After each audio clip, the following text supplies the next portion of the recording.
Est-ce souverain lorsqu'on ne contrôle qu'un tiers de son territoire? A posé comme question Jean Bonin-Quadio sur son compte Twitter ce mardi 10 janvier 2023. Est-on souverain lorsqu'on ne contrôle qu'un tiers de son territoire et que, faute d'avoir une armée digne de ce nom, on a recours à une bande de mercenaires étrangers pour vainement le protéger?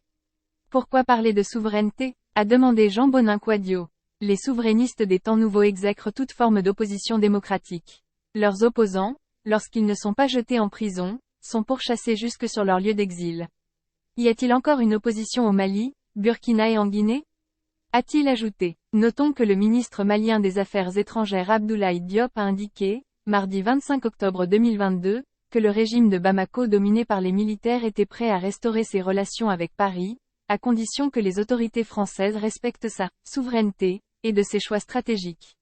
Le Mali a souhaité que notre souveraineté soit respectée, que nos choix stratégiques et nos choix de partenaires soient respectés, et que les intérêts vitaux des Maliens soient pris en compte, a affirmé Abdoulaye Diop au 8e Forum international de Dakar, conférence sur la sécurité et la paix en Afrique, pour expliquer la brutale dégradation des relations entre les deux pays qui a conduit les militaires français à quitter le Mali en août après 9 ans de lutte contre les djihadistes. Si ces éléments sont observés, le Mali n'a de problème à traiter avec aucun partenaire, y compris la France, a-t-il assuré à des journalistes après une intervention publique au forum.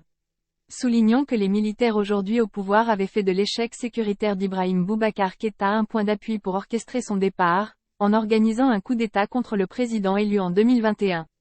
Selon Alain Antil, directeur du Centre Afrique subsaharienne à l'IFRI, seuls 30% du territoire malien serait aujourd'hui sous contrôle de la junte. Il semble que les forces armées maliennes aient aujourd'hui complètement abandonné l'idée de combattre au nord, et en particulier sur une des deux zones les plus difficiles allant de Ménaka à Gao où là vous avez des groupes armés signataires qui se battent aux côtés d'Al-Qaïda contre l'État islamique et les forces armées maliennes sont juste spectatrices et non acteurs de cette guerre localisée, note-t-il. Si ce sujet vous intéresse, n'oubliez pas de laisser votre avis en commentaire. Abonnez-vous et activez la cloche de notification pour être toujours informé lors de la publication de nos prochaines vidéos.